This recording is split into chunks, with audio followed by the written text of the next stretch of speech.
I think everyone from all walks of life, from all parts of the political spectrum in the United States and elsewhere should be really excited that this is a thing that is made by humans, for humans, and it's just a great, exciting, inspiring day, and it's one of those, like I said, one of those things that makes you glad to wake up in the morning. Yeah. You know? Functional and inspiring. And there's one on a model right over there, and you got me so excited, I might run over there and put that thing on, Elon. Yeah. They're custom tailored, by the way. I think you won't fit in that one, but we could make one that you would fit in. Well, I appreciate you. Yeah. I appreciate you saying that. Yeah, because I'm 6'8", so you're gonna have to do a lot of sewing. Well, and the Dragon spacecraft can take someone who's 6'8". My size. Yes. This commercial thing, I'm getting excited. Yes. Yeah. I'm ready to fly, Jim. Yeah. Sir. We've got another social media question we're going to ask. Ashton J wants to know, how do you think that launching astronauts on American soil for the first time since 2011 will revolutionize future missions? Yeah, so what we're doing here is unlike anything we've ever done before. We are not purchasing, owning, and operating the hardware. We are turning to commercial industry. And going back to the spacesuits, it's the same for the capsule, it's the same for the rocket. We did not tell industry what to build. We gave them top-level requirements. We said, here's the requirement for payload. Here's the requirements for safety. And then we let the innovators, commercial industry, American commercial industry, innovate. And they came up with solutions that had never been dreamed of before. And that's the success of this program. So we're really revolutionizing how we do spaceflight. And I really think when we look into the future, we're going to see these models of doing business with public-private partnerships apply not just to low Earth orbit, which is what we're doing today, but we're taking this model to the moon and even on to Mars. And I hear something about Tom Cruise shooting a movie at the International Space Station. Is that right? I'll tell you what I told Elon just yesterday, and that is this. People ask me about Tom Cruise all the time now, and the answer is yes. We would love Tom Cruise to fly to the International Space Station and make a movie. I'm all for that, and we're going to do what we can to make that happen. But you should know this. There was a day when I was in elementary school, and I saw the movie Top Gun.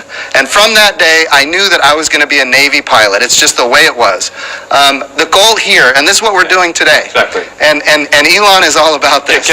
Get the kids fired up about wanting to wear that spacesuit. That's exactly. Wanting to fly that, go to orbit, go to the moon, go to Mars, reigniting the dream of space, and just getting, people of all walks of life, young, old, excited about the future, excited. I think anyone who has within them the spirit of exploration should love what's going on today. And if we can get Tom Cruise to inspire an elementary kid to join the Navy and be a pilot, why can't we get Tom Cruise to inspire the next Elon Musk? That's what we need. We need a new generation of many Elon Musks, and that's what this launch is about today. I want to say, speaking of this inspiration piece, it's not by chance that we have the Secretary of Education of the United States of America here.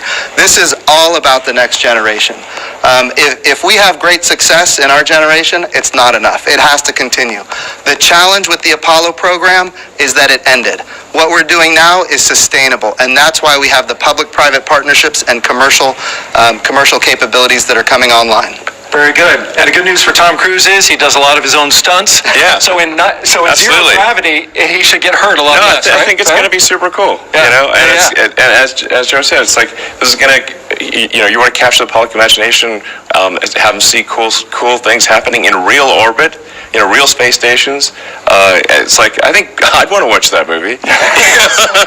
Yeah. And it's like, like says, I think it was like this is really just the beginning, because we want to go from low Earth orbit. We want to go back to the moon, and the moon to stay. Have a moon base like Moon Base Alpha, and have build a city on Mars and be a spacefaring civilization out there among the stars. This is a super exciting future that I think that's the kind of thing where you're like, can't wait for it to happen. If you can't get excited after listening to you guys, I'd say you need to have your pulse checked. Yeah. Elon Musk, SpaceX CEO and Chief Engineer, thank you very much. Thank you.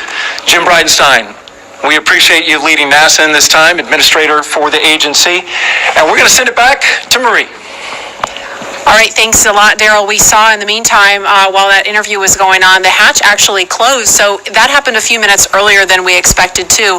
Our timeline has that happening at T-minus an hour and 55 minutes. So a few minutes ahead of schedule right now with hatch closed. And you can see the pad teams there just working on things now.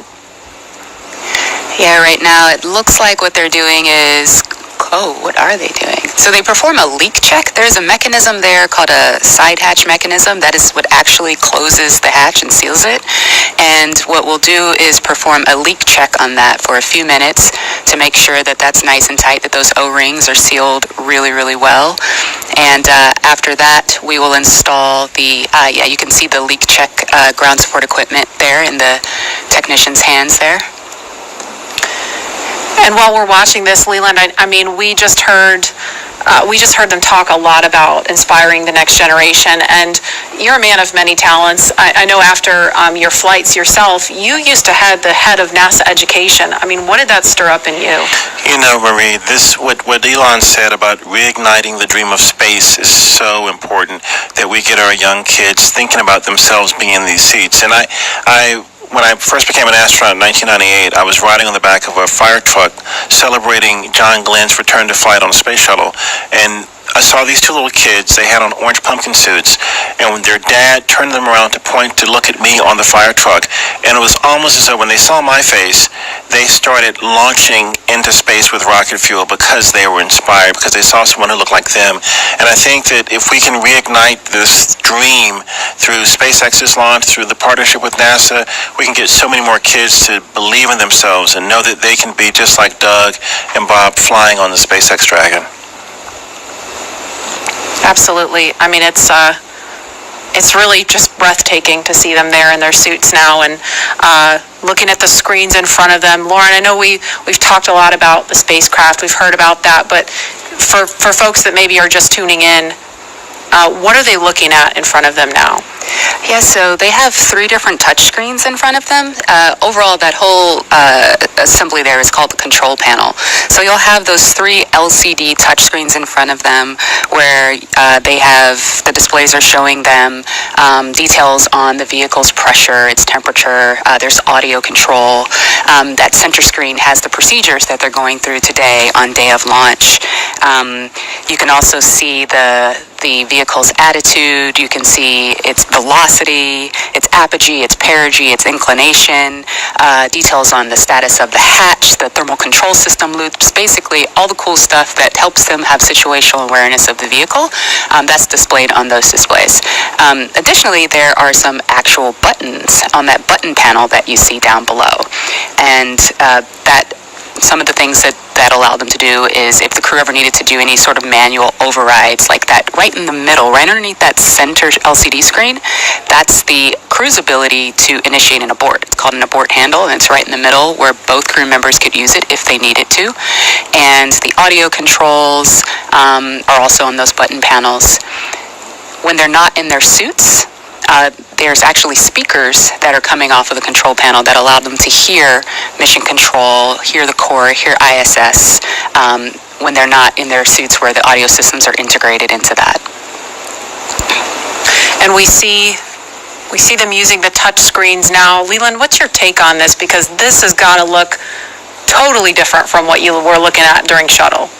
Touch screens. I mean, we had these displays and these buttons, and it was one of those moments when I'm looking at this now, when I had knee boards that had procedures and things on there, and the procedures are now all run in that middle screen, and the malfunctions and the things that you do to mitigate problems with the vehicle if something happens, it's all controlled right there with the 2 of them. And so it's a radical departure from what we did with the shuttle, but it's again ushering in this new era of space travel. For post-ingress brief and a check on how that suit air feels about now. And we're going to listen now for an announcement. We're ready. About hatch closer. Copy. Well, today we are not tracking any issues on Dragon and F9 currently. For a weather update, the weather line that is overhead, which is what you saw when you were ingressing, is now moving offshore. The next radar return is a cell over Orlando, which is expected to be our decision gate for today, and that is currently eroding.